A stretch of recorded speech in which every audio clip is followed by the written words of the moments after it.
नमस्कार छात्रों। पिछली कक्षा में हमने शक्ति व्यवस्थापन के मूलभूत बातों के बारे में जानकारी ली थी। आज हम उसमें विभिन्न अवस्थाओं में पारिवारिक जीवन चक्र की विभिन्न अवस्थाओं में ऊर्जा की कितनी आवश्यकता रहती है उस बारे में जानेंगे। जीवन चक्र की विभिन्न अवस्थाओं में ऊर्जा की मांग भी अलग अलग होती है। कभी गृहिणी का कार्यभार बढ़ जाता है तो कभी कम हो जाता है। पारिवारिक जीवन चक्र की विभिन्न अवस्थाओं से ऊर्जा का संबंध निम्न प्रकार से है। हमने पिछले लेसन्स में विभिन्न अवस्थाएं पढ़ी हैं। इसमें प्रथम अवस्था, शादी के तुरंत बाद की अवस्था को प्रथम अवस्था कहते हैं। इस अवस्था में परिवार में केवल पति पत्नी होते हैं, अतः ऊर्जा की आवश्यकता कम होती है।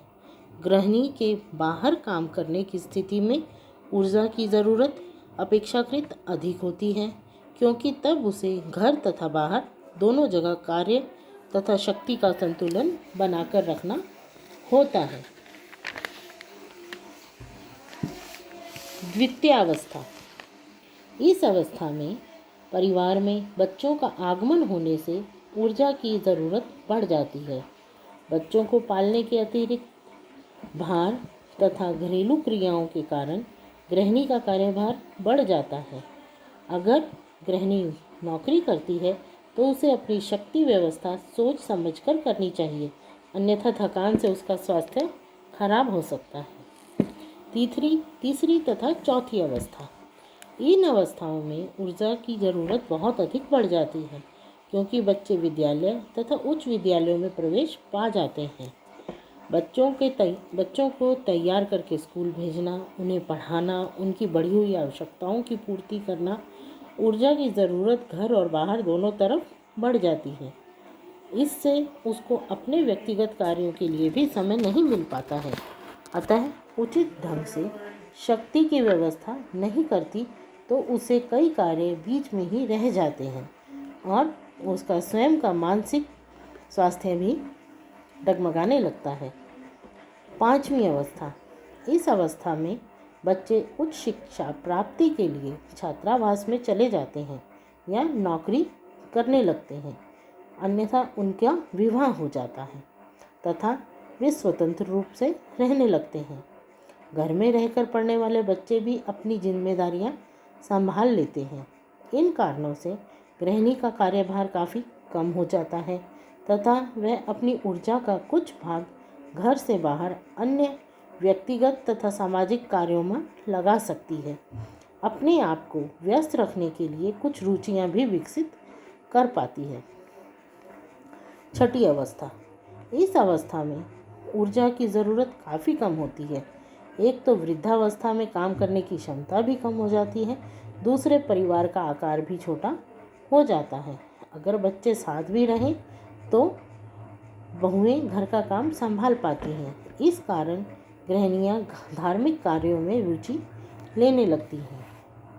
अब विभिन्न प्रकार की क्रियाओं का ऊर्जा मूल्य, क्योंकि जब हम कार्य करते हैं तो उसमें ऊर्जा खर्च होती है और उसका कुछ ना कुछ मूल्य होता है। अनुभवों के आधार पर हमें पता चलता है कि विभिन्न कार्यों को करने में के लिए भिन्न भिन्न ऊर्जा की आवश्यकता होती है। उसको नापन के लिए जिस इकाई का प्रयोग किया जाता है उसे कैलोरी कहते हैं। गृह विज्ञान में कैलोरी के स्थान पर किलो कैलोरी का प्रयोग किया जाता है। 1 किलो पानी को 1 डिग्री तक गर्म करने के लिए आवश्यक ऊर्जा की मात्रा को किलो कैलोरी कहते हैं। ICMR ने विभिन्न व्यक्तियों के लिए ऊर्जा की आवश्यक मात्रा उनकी क्रियाशीलता के आधार पर प्रस्तावित की है। किसी कार्य को करने के लिए जितनी ऊर्जा की आवश्यकता होती है उसे उस कार्य की ऊर्जा लागत या एनर्जी कॉस्ट कहते हैं। जिन कार्यों को करने के लिए अधिक शक्ति की आवश्यकता महसूस होती है उन्हें करने से थकावट भी अधिक होती है। इसके विपरीत हल्के कार्यों से थकावट भी कम महसूस होती है। किसी कार्य को करने के लिए कितनी ऊर्जा की आवश्यकता होगी, इस बात का पता उस काम को करने से होने वाली थकावट से लगाया जा सकता है। गृह कार्यों के संबंध में किए गए विभिन्न अनुसंधानों के आधार पर शक्ति के व्यय के अनुसार घरेलू कार्यों को 3 वर्गों में बांटा गया है। ये वर्ग हैं हल्के कार्य यानी लाइट वर्क, मध्यम या सामान्य कार्य मॉडरेट वर्क, भारी या शारीरिक कार्य हैवी वर्क। हल्के कार्य, इन कार्यों में प्राय वे कार्य सम्मिलित किए जाते हैं जिन्हें आराम से बैठकर या खड़े होकर किया जाता है, जैसे सिलाई, कढ़ाई, बुनाई, सब्जी काटना, खाना बनाना, फर्नीचर झाड़ना, पोंछना इत्यादि। इन कार्यों में विश्राम की अवस्था में 100 से कम कैलोरी की आवश्यकता होती है। प्राय इन कार्यों का ऊर्जा मूल्य 1.4 से 2.0 कैलोरी प्रति मिनट के बीच में होता है। इनसे कम थकावट होती है। मध्यम कार्य, इन कार्यों को करने के लिए कुछ शारीरिक प्रयास जैसे उठना, बैठना आदि करने पड़ते हैं। इस वर्ग के अंतर्गत नहाना, तैयार होना, बच्चों को तैयार करना, पैर की सिलाई मशीन से सिलाई करना, कपड़े प्रेस करना, आटा गूंदना, प्लेटें धोना इत्यादि क्रियाएं आती हैं। इन कार्यों में आराम की अवस्था से ऊर्जा व्यय 100 से 150% अधिक अर्थात 2 से 3.5 कैलोरी प्रति मिनट व्यय होता है। अगला है शारीरिक कार्य या हैवी वर्क। इन कार्यों को करने के लिए अधिक शक्ति की आवश्यकता पड़ती है, जैसे बर्तन मांजना, कपड़े धोना, घर की सफाई करना इत्यादि।